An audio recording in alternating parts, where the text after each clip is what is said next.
3 years ago, I discovered my wife of 25 years was having an affair.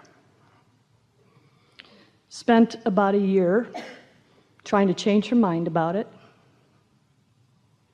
and ultimately gave her the choice of the other woman or me. She chose the other woman.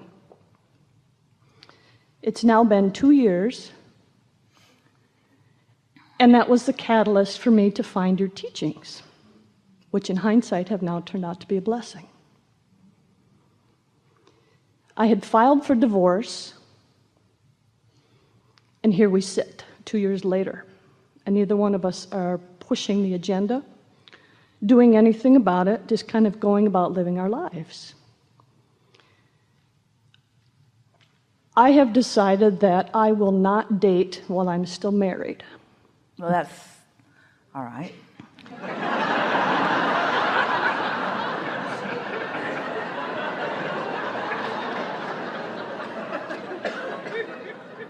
The feedback I get from people is, well, Kathy, it doesn't matter, she didn't do that, it's been 2 years, move on with your life, yada, yada, yada. You all get all wrapped up in all kinds of rules and stuff that keep you from being the true happy beings that you are, don't you? The thing that is most evident about your marriage rules and marriage laws and marriage vows is that you see them as a means to control one another, which doesn't work anyway. And so the thing that you were using to control your partner didn't work, and now you're using the same thing that didn't work to control her to control yourself. Very interesting. Well, it's interesting because when you talk about what's in your vortex and your vibration, what I discovered is what was in my vortex is what led her to leave my life, because I wanted a wife who was monogamous, committed, intimate, and loving, and she wasn't. But it took me a really long time. What you wanted to understand is that what most relationships are, doesn't work out that well for you, but what most relationships are is the condition that you use as your excuse to feel happy or not happy. Most of you base your happiness upon that significant relationship. So if you don't have one, you're not happy. If you do have one, it could go either way depending upon how they behave. In other words, you're Right. putting all of your power outside of yourself. It's all about somebody else and not about you. Right. And so that's what this freedom that you're seeking, this freedom from bondage. Your partner didn't seek freedom from you. She was seeking freedom from bondage, and we want you to seek freedom from bondage, but bondage is always self-inflicted, you see. It's not what somebody else is doing or not doing that's got you bound up. It's your perspective about it. Even now, all this time later, you're still wanting to make what she did the justification for how you feel. And we Right. want you to not need to use anything as the justification for how you feel other than your own ability to focus, other than your own ability to perceive.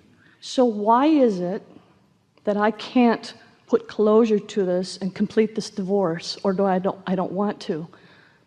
I don't understand that. I struggle with that. It occurred to Esther the other day that what closure really is, she was in the middle of commenting on something unwanted, and she hadn't gotten too far into it when a very powerful thought came into her mind, and it was closure, closure, close your mouth. And she laughed right out loud. She's pretty sure it was Jerry. Because you can't keep talking about what went wrong or how you don't understand what went wrong and ever figure anything out. Yeah, my friends or my family, it's like, what's going on with the divorce? What's happening with this? What's that? So it's like, just, I don't want to talk about it anymore. Well, we think you do. Why? Yeah, I'm talking about it right now, right? So how do I get that out of my vibration? I don't know, think of something else. Here's the most important thing that we want you to understand. Of course, it feels logical to talk about it, because feeling good is so important to you, and that stands as the biggest symbol in your entire life for something that kept you from feeling good. And so it feels like you got to work it out, you got to talk it out, you got to talk it into some sort of closure before you can walk away and let it feel good. That's why you're sort of putting off actually signing the papers and making it a done deal, even though it was a done deal a long time before she even left, in other words. And so the actual condition or behavior or action is irrelevant. It's how you feel that's the thing that matters most. Well, I don't want to lose my health insurance. I don't want to give her half of my business. I don't want to lose half of the furniture. You know, that kind of, I guess, conditional living. So this is a good opportunity for us to do a focus wheel. We're going to do it quickly, and you're going to understand what to do when you're all balled up in a situation where it feels like your thoughts are thinking you. In other words, we know that you want to feel better, you just don't. We know that you don't want to harbor grudges, you just do. We know that you feel freer in many ways, but not in enough ways. And so here's what we would do. We would get a piece of paper big enough that you can draw several circles on it. We'd put a big circle in the middle, and there's where you want to make the statement of how you want it to be, the statement of how you want to feel, the statement of doneness, in a sense, that you're reaching for. Not necessarily how you do feel, but how you want to feel. Not necessarily how it is, but how you want it to be. So if we were standing in your physical shoes, we would write, one of the best things that ever happened to me was this breakup. Put it in whatever words you want. This breakup that's on my mind, this significant breakup is of enormous value to me. Now, it doesn't feel that way right now, but I don't believe it yet, right? That's the premise that you started with. You said that to us. It's what we know is in your vortex, and so let's just go for it. So that's the statement that you want. Now, this focus wheel is like the merry-go-round in the playground. If you take a thought that doesn't match it, if the merry-go-round's going really, really fast and you try to get on, it's just going to knock you off in the bushes. But if it slows down enough that you can get on, then you can speed it up. So that's the whole point of this focus wheel. We're going to slow it down enough that you can get on, and then it'll just go faster and faster and faster until you do believe what's in the center. So the culmination of this relationship was a great advantage to me. So now I feel freer. True? Yes.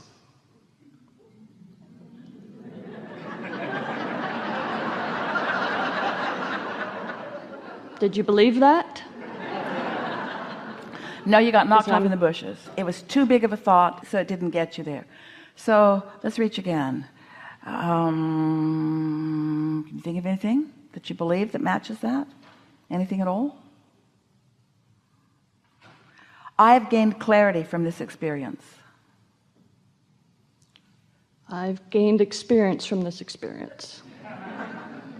I know it'll serve me. I know it'll eventually serve me. I'm a slow learner. I'm getting there. I've come to live life. We're getting really general now. I came into this experience to live life. I came knowing my sexuality was different than the masses. I came knowing that. I've been seeking freedom around that subject for almost as long as I can remember. I came being who I am because I know at some level I want to be who I really am. I didn't come needing to hook up with somebody else in order to be who I am. I came to be who I am, knowing that hooking up with others would help me to know who I am. I love the co-creating with others to help me to identify who I am. I believe that it is important for me to sift through data in order to come to my conclusions about what I want. I believe that it's right for me to get to choose how I want to be in a relationship. I believe that there are a lot of other people around this planet who have come, as I have, with a sexuality that is different from maybe the masses, who are a vibrational match to me. I believe that there are others who seek monogamy in relationships as I do. I believe that as long as my vibration is in line with what I want, that the universe will deliver to me what I want. And I didn't know how much I wanted that until in my sloppy vibration, in my knowing what I didn't want and pushing very hard against that, I actually activated a vibration of what I didn't want, and so therefore got what I didn't want. And I like knowing that I'm not an exception to the law of attraction. I like knowing that I got sort of what was in my vibration, but I like now knowing that I got to clean that up. I can't just want that. I have to be a vibrational match to that. I can't push against not monogamy in order to get monogamy. I have to resonate with that. I like the idea of a partner who is a partner only with me, and I like it for this reason and this reason and this reason. I do believe that there are others who feel as I do, and I do believe that law of attraction can bring us together. So did I have sloppy vibration and that I attracted her into my life 27 years ago? But all kinds of people do that. In other words, this is the story of monogamy as compared to having many partners. So let's say that you want monogamy and someone else wants the freedom of experience with other people. So you meet this person, and for lots of reasons you find yourselves attracted to one another, but your vibration is not pure about what you want because you're worried about that. You think about it, you push against it. The other person may not be a vibrational match to what you want and may even be pushing against that. But the most important thing to know is if you're worried about something, it's in your vibration. So the very thing that you don't want to happen is active in your vibration. Are you suggesting I was worried about non-monogamy in the relationship? Yeah, we're suggesting that almost everybody is. Almost everybody's worried about what the other person's going to do, and at the basis of that is belief that you don't have control of your own experience unless you're able to control another. That's why your marriage vows are so controlling. I couldn't control Until her. death do us part, we will like each other no matter how bad we are to each other. Well, that's curious because my first relationship all through college, the same thing happened. She was non-monogamous, had multiple affairs, and she ended up leaving me for another woman. And then I repeat the same pattern. So is that because you have the same vibration going on? And isn't it logical that you would have the same vibration the second time around? No, I'd want to change it. Because you were remembering the first, and isn't it logical that you might still have it going on because of the second? And that's really the point of unconditional alignment and unconditional love that we're talking about. You got to find some way to resonate with what you really want apart from what happened. But when you experience the contrast, don't you want to change that?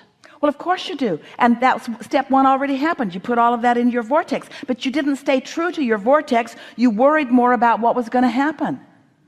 So now going forward, once I do end up getting divorced and start to date, how can I ensure that I'm going to find a partner who will be monogamous? You can't at this point. You can't at this point because it's still active in your vibration. And we think that that's why your reluctance to get on with this is because you haven't received closure yet because you're still talking about it.